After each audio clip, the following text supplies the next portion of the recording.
പശ്ചിമേഷ്യയിലെ സംഘർഷം നിയന്ത്രണാതീതമായ സാഹചര്യത്തിലേക്ക് നീങ്ങുന്നുവെന്നും പ്രശ്നപരിഹാരത്തിനായുള്ള നയതന്ത്ര സാധ്യതകൾ അതിവേഗം ഇല്ലാതാവുകയാണെന്നും ഖത്തറിന്റെ മുന്നറിയിപ്പ്.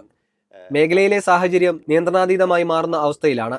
കൂടുതൽ സംഘർഷങ്ങളിലേക്ക് നീങ്ങുന്നതിനു മുമ്പ് യുദ്ധം അവസാനിപ്പിക്കാൻ എല്ലാ കക്ഷികളോടും ആവശ്യപ്പെടുന്നതായും ഖത്തർ വിദേശകാര്യ മന്ത്രാലയ വക്താവ് ഡോക്ടർ മാജിദ് അൽ അൻസാരി വാർത്താസമ്മേളനത്തിൽ പറഞ്ഞു. നിലവിലെ സാഹചര്യത്തിൽ ആശങ്ക പ്രകടിപ്പിച്ച അദ്ദേഹം അടുത്ത മണിക്കൂറുകളിൽ എന്താണ് സംഭവിക്കാൻ പോകുന്നതെന്ന് എല്ലാവരും ആശങ്കയോടെയാണ് നോക്കിക്കാണുന്നതെന്നും പറഞ്ഞു. യുദ്ധം നീണ്ടുപോകുന്നത് ഒരു രാജ്യത്തിന്റെയും താൽപര്യങ്ങൾക്ക് ഗുണകരമാകില്ല. യുദ്ധം തുടർന്നാൽ വിജയികളായി ആരും ഉണ്ടാകില്ലെന്നും അദ്ദേഹം ഓർമ്മിപ്പിച്ചു. രാജ്യത്തിന്റെ പരമാധികാരം സംരക്ഷിക്കുന്നത് ഖത്തർ തുടരും. പ്രതിസന്ധിക്ക് പരിഹാരം കണ്ടെത്തുന്നതിൽ പാകിസ്ഥാനും മറ്റ് മധ്യസ്ഥ രാഷ്ട്രങ്ങളും നൽകുന്ന ശ്രമങ്ങളെ ഖത്തർ പിന്തുണയ്ക്കും. ഹോർമുസ് കടലിടുക്കിനെ സംബന്ധിച്ചുള്ള തർക്കങ്ങളെക്കുറിച്ചും ഖത്തർ നിലപാട് വ്യക്തമാക്കി. ഹോർമുസ് ഒരു പ്രകൃതിദത്ത കടലിടുക്കാണ്, അതൊരു കനാലല്ല.